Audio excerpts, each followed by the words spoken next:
Hello and welcome back to the workshop, the cold workshop. It's actually 9 degrees in here. Very mild for the time of year, would you could say, but could put some heating on. One more at the moment. But this video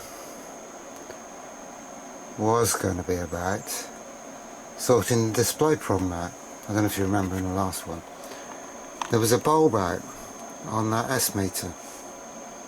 Fine, I thought. I'll order some warm white LEDs and convert it completely to LEDs. There's 4 bulbs in it. And that was what this video is supposed to be about. But I ordered the LEDs 9-10 days ago now. They still haven't turned up. And that's after paying extra postage to get first class post. So I've given up on the bloody LEDs, whether they ever come or not, but I'll have a word with the seller about it. I'm quite happy. Oh yeah, I forgot the important part. I found a bulb that is identical specifications. Draws 83 milliamps, 11 volts, which is the high setting for the brightness. Although I got it on the moment. No, I don't want to do that. No, go away. Now you got to hold it. And I got it on low. That's better. That's on bright now. So yeah, I found a bulb, much to my amazement, in all my junk. I had to drill the PCB slightly to get it to go through, as it goes through a hole in the PCB. But I'm happy with that. I like the colour of it. I've got a horrible feeling LEDs would be too white. I like sort of orangey displays. But that is not the main purpose of this video. As you remember, I was having great frustration. Unbelievable frustration. Because I could not work out why it wouldn't work above 1025 megahertz. So now I brought it in here this morning to change that bulb. I thought I'd have another play with it, and the results are rather interesting, which you will see. So this is the module, which is called the converter unit, and it's responsible for the receiver working between 1025 and 2000 megahertz. It basically generates a phase locked loop signal which is mixed with the incoming signal and then converted down to a lower frequency for the receiver to work on. So it's got a mixer and some relays that switch the aerial path. So, well, I had it here, and this, by the way, is the 15.1 megahertz reference, which the phase lock loop needs to generate a signal of 500 megahertz between 1025 megahertz receive and 1200 megahertz, and then it switches to a 1 gigahertz signal to mix down. So previously I could only get it to work up to 1025. Didn't worry me too much, and if I connected this reference it would come up with an error of flashing display. Fine. I'd almost given up on trying to fix this module. As I said before, there's nothing worth listening to up there. But I thought I'd try something rather different today. I thought rather than use the internal 15.1, I put in a signal on this little plug, which I was very lucky to find because it fits perfectly into that socket on the board. And what I've done now, I've got one SIG-gen up there on 15.1, using that as the reference, and I'm using the other one over there set to 1100 megahertz, and that's going into the antenna socket of the radio. So I'm just gonna quickly off camera connect this plug here into that socket. I think I need, well, I can just turn the radio off and then plug it in. I'm trying to be so careful with it not to short anything out.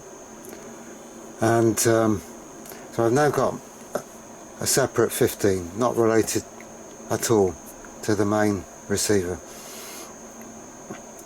and I've got 1100 going in at -50.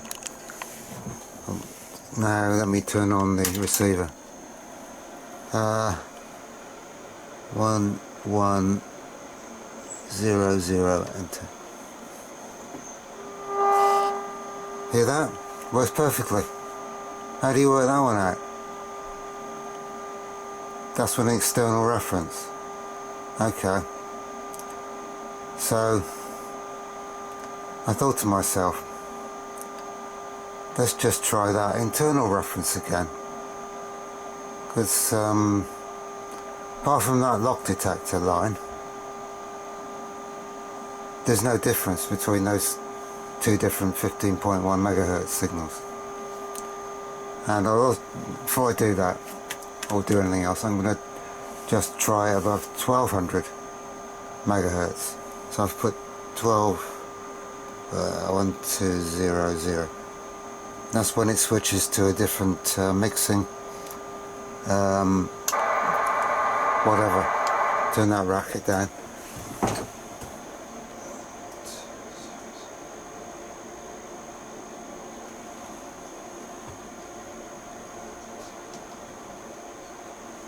Right, so now I've got 1200 megahertz coming in from the SIG gem. Works perfectly. How do you work that one out? Okay, surely the next step now is to plug its normal reference back in, and then we'll see what it does. This will be interesting. Okay, so I've plugged its normal reference 15.1 back in, which is generated in this, underneath all this rubbish, and ready for this.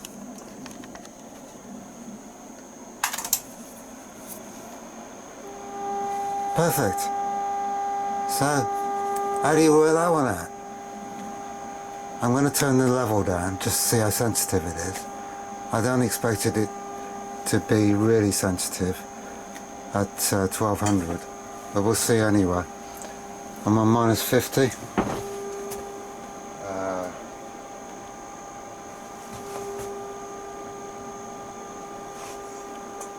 That's -70,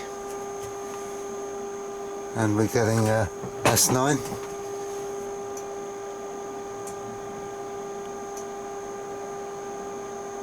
-100 dBm. S3, that's doing well.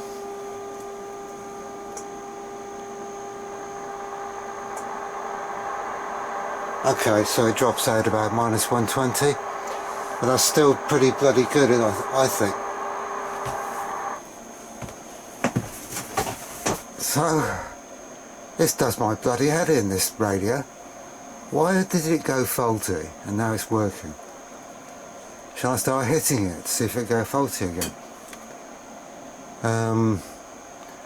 It's had a fair bit of bumping around, carrying it backwards and forwards to the workshop. I don't know what to... I'm just going to hope that it just doesn't go faulty again. Because there were other options to fix this. What's happening there?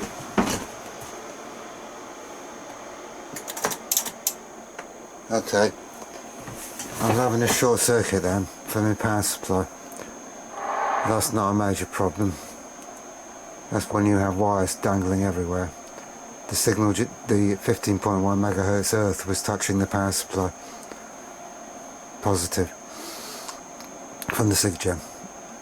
15.1. And forgotten what I was talking about now. Yeah, there was the option, because I was absolutely convinced that there was a fault on this board, and it really is terribly hard to work on these tiny surface mount boards. My bloody camera stand. Anyway, there was an option of buying a new board, but it just wouldn't have been worth it, because number one, there's sod all up there to listen to. Number two, the seller was in Israel and he wanted £88 for the board, and this whole module, £88 plus £4 postage, which is a fair bit.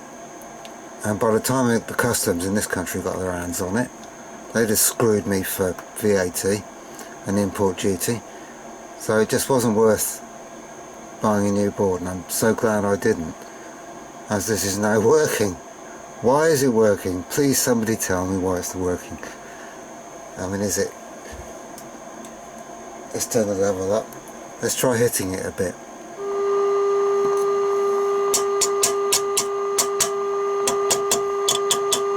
Don't hit it too hard, else I'll get done for radio abuse.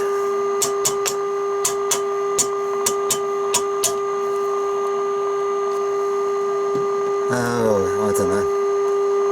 Just as a final bit on this, if we look at the spectrum analyzer, when it's above 1200, it should produce a 1 GHz tone to mix as a mixing thing. I'm looking at the screen.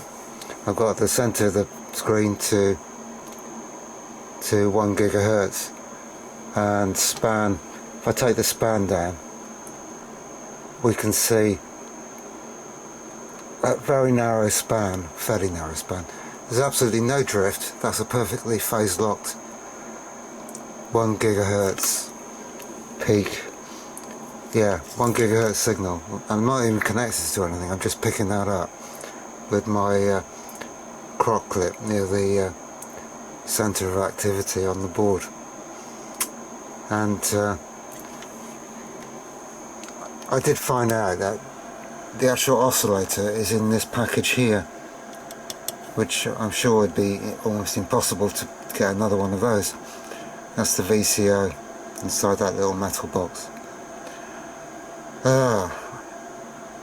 So I'm just so taken aback by this radio. It's now working perfectly.